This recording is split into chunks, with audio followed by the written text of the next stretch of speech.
আসসালামু আলাইকুম। আজ আমি আপনাদের সাথে অরেঞ্জ পাইপিং জেলের রেসিপি শেয়ার করব। অরেঞ্জ পাইপিং জেল আপনারা অরেঞ্জ কেক বা বিভিন্ন ডেজার্টে ব্যবহার করতে পারবেন। একটা বাটিতে 2 টেবিল চামচ কর্নফ্লাওয়ার নিয়ে নিতে হবে। এখন এর মধ্যে 1/3 কাপ পানি দিয়ে ভালোভাবে মিশিয়ে নিতে হবে। আমি এখানে গরম বা ঠান্ডা পানি ব্যবহার করিনি, আমরা নর্মাল যে পানি খাই ওই পানি ব্যবহার করেছি। চুলায় একটা পাত্র বসিয়ে 1/2 কাপ মাল্টার রস দিয়ে দিতে হবে এবং 1/2 কাপ নর্মাল পানি দিতে হবে। এরপর চুলার আঁচ লো মিডিয়ামে রেখে জাল করতে হবে এবং যখন একটা বলক আসবে তখন এর মধ্যে 1/3 কাপ চিনি দিতে হবে। 1/4 চা চামচ অরেঞ্জ ফুড কালার দিয়ে দিতে হবে। 1/2 চা চামচ অরেঞ্জ ইমালশন দিয়ে দিতে হবে। আপনাদের কাছে যদি অরেঞ্জ ইমালশন না থাকে সেক্ষেত্রে আপনারা অরেঞ্জ এসেন্সও ব্যবহার করতে পারেন।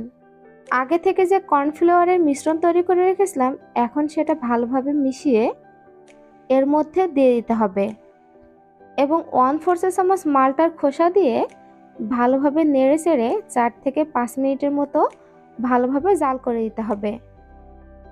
কর্নফ্লাওয়ারের মিশ্রণ দেওয়ার পরেই এটা ঘন হতে শুরু করবে, তাই অনবরত নেড়ে চেড়ে জাল করে নিতে হবে।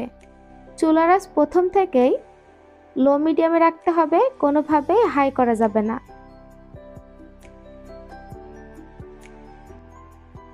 যখন দেখবেন এটার ঘনত্ব একটু থিক হয়ে এসেছে ওই পর্যায়ে চুলাটা অফ করে দিতে হবে। চুলা অফ করে দিয়েছি এবং এখন এর মধ্যে 2 চা চামচ কর্ন সিরাপ দিয়ে দিচ্ছি। কর্ন সিরাপ দেওয়ার কারণে পাইপিং জেল গ্লসি হবে আর এই পাইপিং জেলটা ঠান্ডা হওয়ার পর আরও কিছুটা ঘন হয়ে যাবে, তাই বেশি সময় ধরে পাইপিং জেল জাল করে ঘন করতে হবে না। এখন এই পাইপিং জেল একটা ছাঁকনি দিয়ে ভালোভাবে সেঁকে নিতে হবে, কারণ এর মধ্যে মালটার খোসা ব্যবহার করেছি, যেটা পাইপিং জেলের মধ্যে থাকলে দেখতে ভালো লাগবে না।